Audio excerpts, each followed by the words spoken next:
Hi folks, welcome to your Gersnet Immediate Post-Match Reaction Pod, coming to you in association with Forest Precision Engineering. My name's Alec Anderson and I'm speaking to you just a few metres from the kitchen in which sits a table, on which sat a laptop, on which I've just watched a live stream of Rangers hammering Hibs by 4-1 in tonight's SPFL Premiership one-sided exhibition match. OMG, it's not on TV, but we hit that M8 and we win by 3. What a lovely habit we're developing under Michael Beale of games that should be covered, fixtures that are usually covered by Sky, but for some reason they haven't been. Thanks very much, SPFL administrators.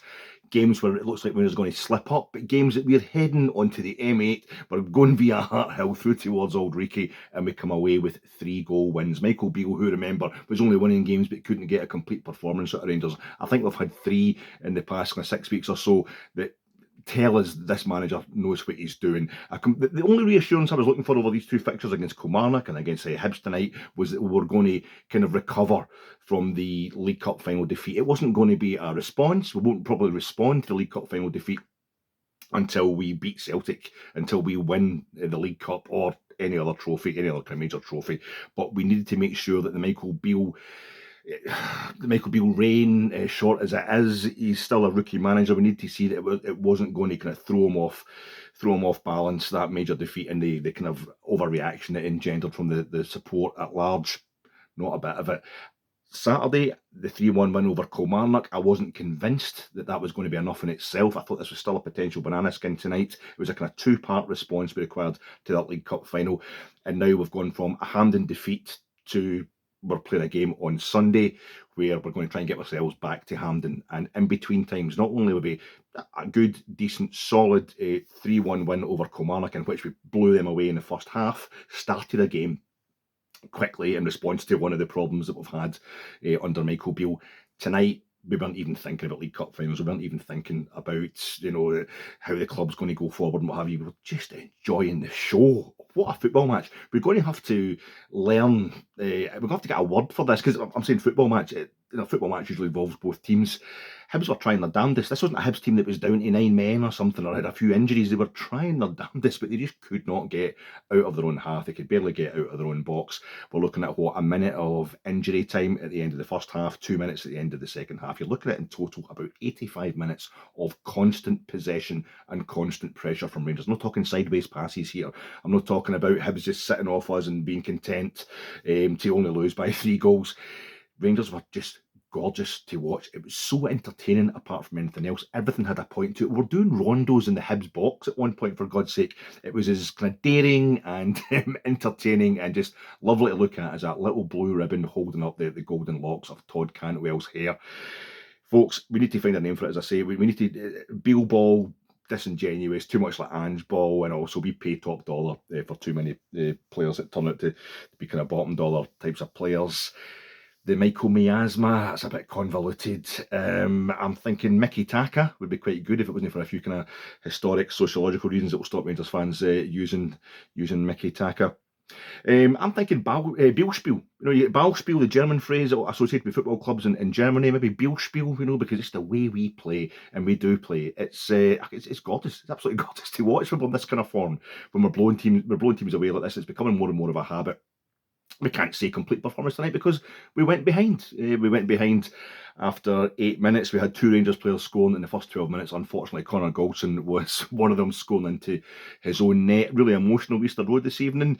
The Hibs fans, beg your pardon, I can't tell the difference between the 2 H's in Edinburgh, but the Hibs fans put on a lovely display, singing Sunshine and Leith and what have you, for Ron Gordon, who's a big figure at the club, and really sorry to hear about his passing, and they did him proud tonight in the tribute before the games. By the time teams come down the tunnel, it's quite emotionally charged, and Hibs were right at it. Rangers weren't off it. We weren't off the pace, but kind of straight away, Hibs had a wee chance where the 2 guys kind of clear at the edge of our box, nobody anywhere near them, but perhaps a third option as well, kind of square on our goal. They should have got away a better shot. We were lucky they didn't.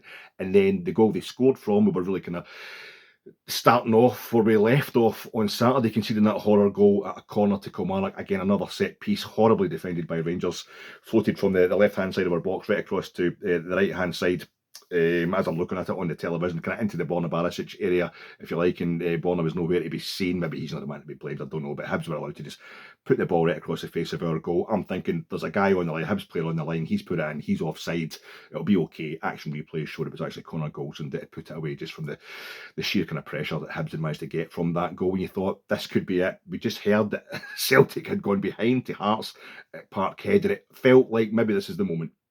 I've been too eager to write us off. I've been too eager to say that the league is already over, the league race is over, and it probably is. We've only got 10 games to go now. It's still 9 points in it, and we only slashed Celtic's goal difference by a goal tonight in the end up. But sometimes when it's a two-horse race, when the leader slips up, the second place competitor actually gets a fright and ends up slipping up as well. And it's almost worse than a defeat because they've been given an opportunity and they don't gain any ground. For a second, I thought that's what's going to happen to us. Turned out that's what happened to Hibs. They took the lead and they didn't know what to do with it, because within 2-3 minutes, we were right up that park. And Ryan Kent he hits the byline, he kind of twists, just about gets the byline, the kind of inside left channel. He twists, he comes inside, Hibs players hit the ground, slide tackle, catches his foot. I'll give the referee, Don Robertson, the benefit of the doubt. There was one angle I saw on Hibs TV which made it kind of unclear that there'd been any contact, but every other angle seemed to show it was quite obvious that the fella had put his foot on top of Ryan Kent's standing foot. It's a penalty. Tav puts it away, and that's one each. As soon as Hibs have got the lead, we've just hit them straight back. And you're wondering what we're going to do now, because it was big news in the starting lineup tonight. There was no Alfredo Morelos. He was on the bench. No Malik Tillman at all. Rabbi Matondo was back in the squad. You didn't notice that one, did you? And Antonio Cholak was getting his chance. They're thinking, here we go. Big Tony's going to be through the middle, and we're going to have Ryan Kent on the left, and we're going to have Fashion Sakala on the right-hand side. Well, Fashion Sakala was on the left-hand side, and it took Hibs the entire half to realise that was going to happen. And when it did realise that Fashion Sakala was playing on the left-hand side, in the second half, he just went, he scored a goal and he set another one up anyway. It was absolutely tremendous tonight, Fashion Sakala. Easily, I wouldn't say easily the man of the match. Like Ryan Jack was also tremendous. There's so many performers, but that was tremendous. Todd Cantwell was everywhere. Raskin was quietly going about his business. I thought Ryan Jack, just the way he kept Hibs penned in. He was the kind of jailer in chief, if you like. Every time the ball came out, he was just there. He was just cleaning stuff up. He was mopping it up. And the thing I find most exciting about what Michael Beale's doing just now in these kind of games, not just the fact he's come back, he's bounced back in fine style from that League Cup final defeat. I remember Steven Gerrard going to get these grounds mixed up. They're all the same to us Rangers bigots, just think everybody in Edinburgh's the same thing. But I remember us going to Easter Road under Steven Gerrard, and this was within 2 weeks of us losing a League Cup final to Celtic at Hampden, and we won 3-0, and we were 2-0 up. I think the first kind of 10 minutes, you remember it, is when the goal Ryan Jack sets up Joe Aribo in the kind of right-hand side of the box. He curls it right in the far corner. I think we're wearing the red away kit that night. We're absolutely sumptuous. But this is even better. Again, we won that game 3-0 that night. But tonight, we've won by 3 clear goals, but it could have been, it could have been 8 or 9. I'm not kidding. The amount of chances we had, if you've seen the game yourself, you know what I'm talking about. And that was the only thing. After Tav equalises from the spot, the only thing that was bothering us was the finishing. Get them all sent to Switzerland, get them to a finishing school, because that was the only thing we couldn't do, was put away the amount of chances we were creating. And quite frankly, it's kind of impossible. I'm morbidly obese. I love going to a restaurant. I know what I'm doing in there. I can, I'll have my starter, I'll have my main course, I'll have my dessert, a few pints. I know I'm going to enjoy myself. But see if I go to a buffet, see if I find myself at like a 21st or 18th or a wedding or something, there's a big buffet, like proper buffet, sausage rolls, lots of the chicken drumsticks, that kind of thing. I actually get a bit panicky because there's so much going on. There's so much grub available. I'm having one helping and I'm thinking about the next helping. That's what Rangers looked like tonight, because the amount of chances we created tonight, it was like the strikers were thinking, who was the striker? Was Antonio Cholak a striker tonight? Was Ryan Kent a striker tonight? Was Fashion Sakala? Everybody was a striker tonight. Everybody was a midfielder. It was just the miasma, the Michael miasma, a cloud of attacking intent. We just couldn't put the ball in the back of the net. We missed a few chances. You start to think it's going to be one of the nights where we actually dominate, and then nobody will know about it because A, it's no on television, and B, it's going to end up being a draw or something like that, because we already knew that Hibs needed to put one ball into our box and we weren't going to be able to defend it properly. Not a bit of it. Antonio Cholak deserving his chance, deserving to start tonight. He still looks a bit ring rusty.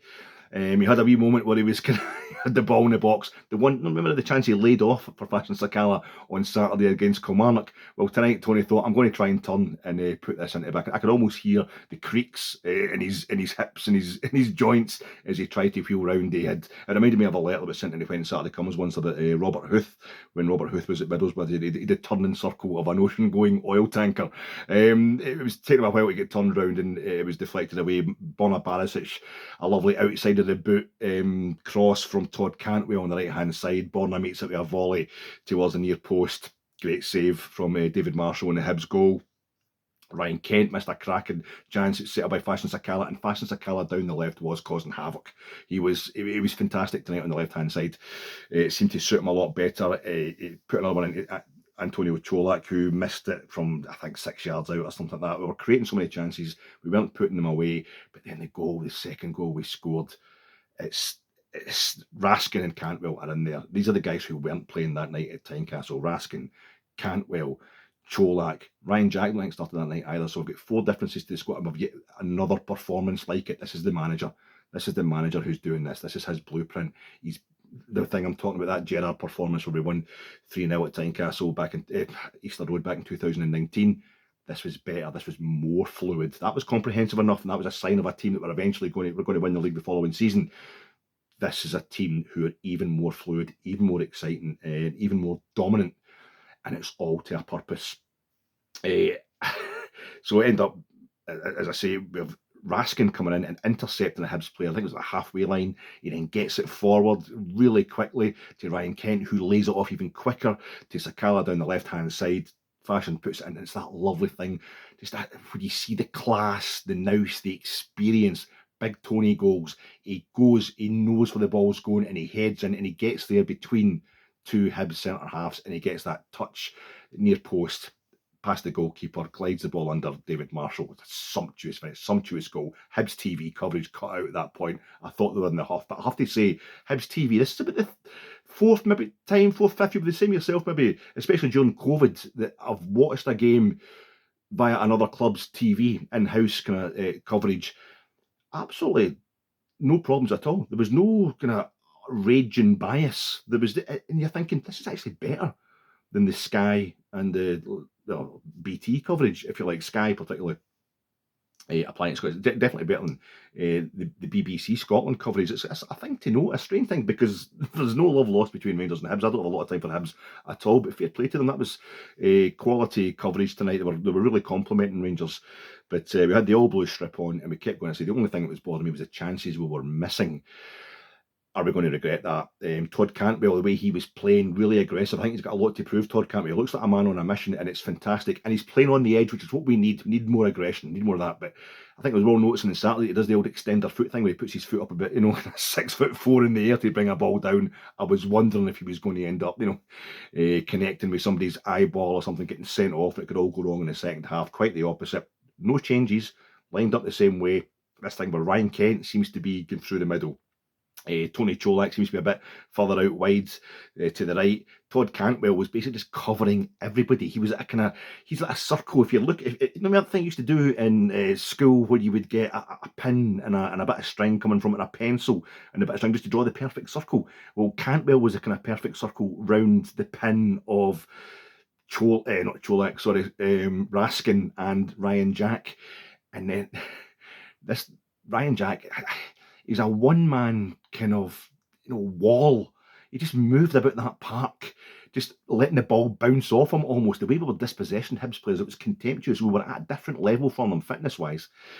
The ball comes out, a poor clearance by Marshall. It arrives at Ryan Jack quicker than he's going to expect, but quicker than anybody else would expect, than Amir Mortal would expect. Ryan Jack knew exactly what to expect, and he just laid it off straight away, straight back to the kind of retreating Fashion Sakala, who's making his way out the box, changes his mind, goes back in as a fella called Fish, that was but fashion fried fish, turned him inside out, swiveled round, smacks it into the net, and that's us. It's 3-1. You thought, this is fantastic.